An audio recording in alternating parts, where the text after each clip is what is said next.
Barchaga assalomu alaykum, hurmatli obunachilar. Bugungi yana bir fayzli xonadonimizga darvozamizni o'rnatib bo'ldik. Bu darvozamizni Tojikiston shahri Isfarafshon degan joyga o'rnatdik. 1 kvadrat metrini 150 dollardan dastavka ustanovkasi bilan o'rnatib berdik. To'liq 2 qavatda bo'lgan yangicha dizayndagi high-tech darvozamiz. Mana ko'rinish holatlari. Darvozamiz razmerlari eniga 2.95 bo'yiga 3.15 razmerda tayyor bo'ldi. Zamoklarimizni ham original zubur zamoklardan qo'yib berganmiz. Materiallariga keladigan bo'lsak, materiallari 1.8 lik arqa yu oldi, 2 qavatli 1.8 dan.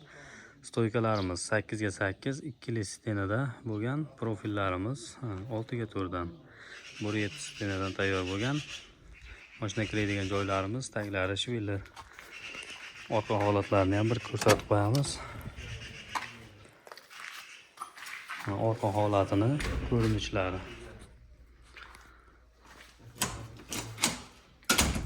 Eshiklarimiz mana ochilib bekilishlari juda ham yengil bu xolasi. Orqa tomoni ko'rinishi, teva tomonidan 40 sm lazerdan gul chiqarib berganmiz. O'rtasi sentr zamok. Eshigimizni ham bir xil ko'rinishda yasab berganmiz. Eshigi bor yo'qligi bilinmaydi. Mana bu chiziq yo'q bo'lsa, bir xilda mana ko'rinishlari. Hurmatli obunachilar, kimga shunaqa darvozalar qiziq bo'lsa, bemalol murojaat qilaverasizlar. Pastga raqamlarimizni qo'yib qo'yamiz. Har xil variantdagi darvozalarimiz bor.